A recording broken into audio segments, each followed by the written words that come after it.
প্রিয় BA fifth সেমিস্টারের ছাত্রছাত্রীরা, আজকে আমি যে বিষয় নিয়ে আলোচনা করব সেটি হচ্ছে তোমাদের যে এডুকেশনের জেনারেল পেপার রয়েছে DSC A2, educational thought of great educators. এই সাবজেক্ট থেকে আজকে আমি তোমাদের গুরুত্বপূর্ণ 2 নম্বরের প্রশ্ন এবং সাথে উত্তর নিয়ে আলোচনা করব। ইয়ারের প্রশ্ন তো থাকছেই, তার সাথে কিছু এক্সট্রা তোমাদের ইম্পর্টেন্ট প্রশ্নগুলো থাকছে, যে প্রশ্নগুলো তোমাদের এক্সামে অনেকটাই উপকৃত তোমরা হবে যদি ভালো করে তোমরা আজকের এই ক্লাসটি মনোযোগ সহকারে শোনো। তো চলো আমরা কথা না বাড়িয়ে 2022-এর আগে সলভটা দেখে নিই। আমি জাস্ট স্ক্রল করছি, কারণ আগে আমি আলোচনা করেছিলাম। তোমাদের জাস্ট স্ক্রল করছি, তোমরা দেখে নাও। মন্তেশ্বরী প্রতিষ্ঠিত বিদ্যালয়টির নাম লেখো। নিমাইল চরিত্রটি কোন দার্শনিকের সৃষ্টি?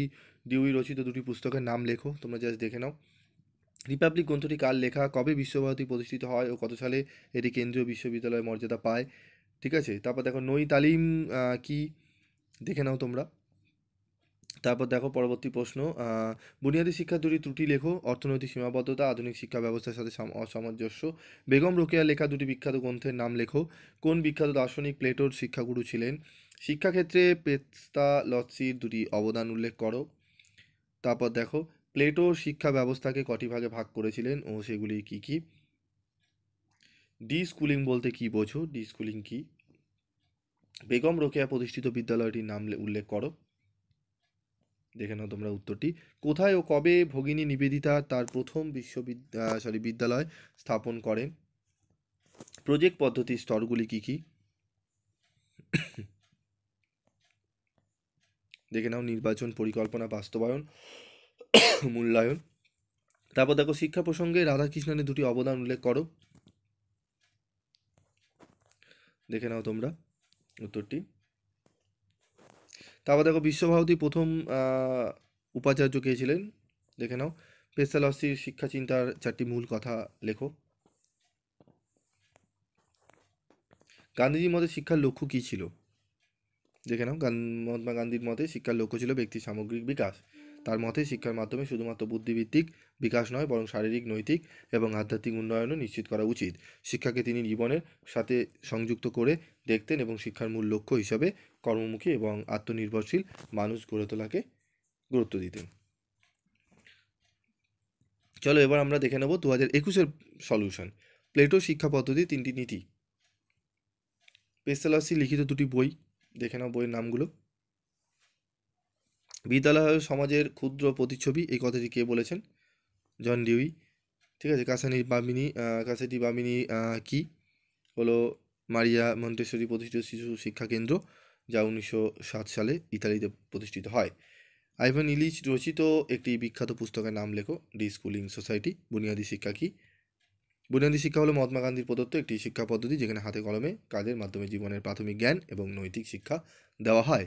পেসালসি শিক্ষা চিন্তার 4টি মূলনীতি কি? প্রাকৃতিক নিয়মে শিক্ষা, অভিজ্ঞতালব্ধ জ্ঞান, সমগ্রতাবাদ, শিক্ষার্থীর ব্যক্তিগত বিকাশ। নেতিবাচক শিক্ষা কি? যা রুশো প্রদত্ত শিক্ষার ধারণা, যেখানে বলা হয় যে শিশুকে প্রাকৃতিক পরিবেশে শিক্ষা দিতে হবে এবং তার প্রাকৃতিক ক্ষমতা বিকাশের সুযোগ দিতে হবে। গান্ধীজির মতে শিক্ষার সংজ্ঞা, শিক্ষা হলো এমন একটি প্রক্রিয়া যা মানুষের মধ্যে শরীর, মন এবং আত্মার সর্বাঙ্গীন বিকাশ ঘটায়। কে ল্যাবরেটরি স্কুল প্রতিষ্ঠা করেছিলেন এবং কবে? দেখে নাও। জন ডিউই 1896 সালে। ডক্টর রাধাকৃষ্ণনের মতে শিক্ষার 3টি লক্ষ্য কী? জীবনের উদ্দেশ্য উপলব্ধি, ব্যক্তিগত চরিত্র গঠন, সমাজের কল্যাণে অবদান রাখা। একাডেমি কে কবে প্রতিষ্ঠা করেন? প্লেটো খ্রিস্টপূর্ব 387 সালে। নারী শিক্ষা সম্পর্কে ভগিনী নিবেদিতার মত লেখো। নারী শিক্ষা সম্পর্কে ভগিনী নিবেদিতা বলেছেন, নারীদের শিক্ষা তাদের নিজেদের পছন্দ এবং প্রয়োজন অনুযায়ী হওয়া উচিত, যাতে তারা সমাজের প্রকৃত সহায়িকা হয়ে উঠতে পারে। শিক্ষার মাধ্যম সম্পর্কে রবীন্দ্রনাথ কী বলেছেন? রবীন্দ্রনাথ ঠাকুর শিক্ষার মাধ্যমে মাতৃভাষার গুরুত্বকে অত্যন্ত উচ্চ আসনে স্থান দিয়েছেন। তিনি বিশ্বাস করতেন যে শিক্ষার মূল ভিত্তি হওয়া উচিত মাতৃভাষা, কারণ এর মাধ্যমে ছাত্রদের চিন্তা, অনুভূতি এবং সৃজনশীলতা সঠিকভাবে প্রকাশ পেতে পারে। রবীন্দ্রনাথ মনে করতেন মাতৃভাষার শিক্ষা গ্রহণ করলে শিক্ষার্থী তার আত্মিক ও সামাজিকভাবে উন্নত হতে পারে।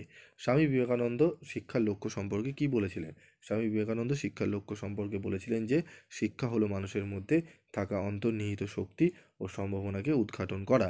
তার মতে শিক্ষা হলো মানুষের মধ্যে বিদ্যমান পূর্ণতার প্রকাশ। তিনি শিক্ষা দ্বারা বিশ্বাস, নৈতিকতা এবং মানবিকতার বিকাশকে গুরুত্ব দিতেন, যা ব্যক্তিকে আত্মসচেতন করে তুলতে সাহায্য করে।